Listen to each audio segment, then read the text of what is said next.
Hey everybody, today I want to give you my first impressions and walkthrough of this little paint set. This is actually the second one that I have, so I'll tell you why and what you can expect having used this for a little while. So, this comes with a 4-inch roller. This roller is like, it's okay, it's pretty good for a 4-inch roller. The thing to know is that when you put the 4-inch foam rollers here, if you dip the whole foam roller in paint, this corner here, this section, usually gets built up with paint. And then over time, if the actual roller itself, this also doesn't move. This is like solid. The actual rolling mechanism happens within the foam roller.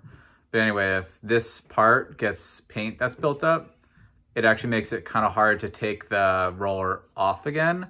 So keep in mind that like when you do your painting in between coats, you could wrap it in plastic, or whenever you're done with it, make sure to actually take the roller off. Otherwise it kind of gets stuck on, and the more times you want to use it, the more built up paint is on it, and it makes it really hard to use, which is why I got the second one, kind of.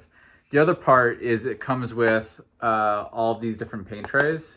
So this is the actual base. You probably don't want to put paint directly in this because it has these paint liners. So you probably also want to peel off a single individual layer when you're ready to use it, like that. So you put your liner in the tray, you put your paint in here. If you have the foam roller, which is separate, it doesn't come with any foam 4-inch rollers, you can kind of dip your paint in, and then you roll off the excess, and then you can do your painting.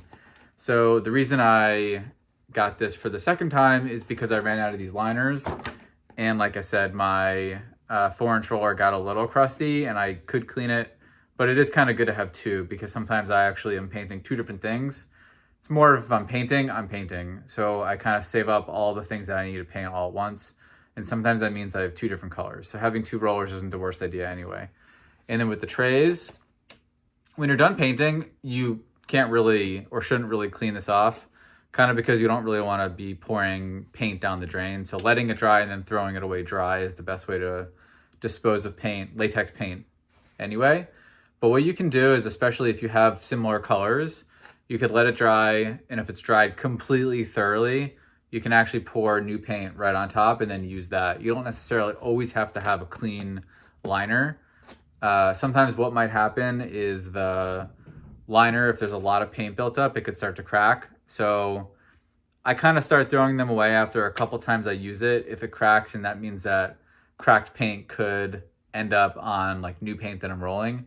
So use at your discretion, but like I said, you can reuse these, but up to a certain extent. So they've been pretty useful. So if you're looking to get this and found this review useful, I'm glad, because I wish I had this review when I was buying it for the first time. So thanks for watching, and hopefully you enjoy.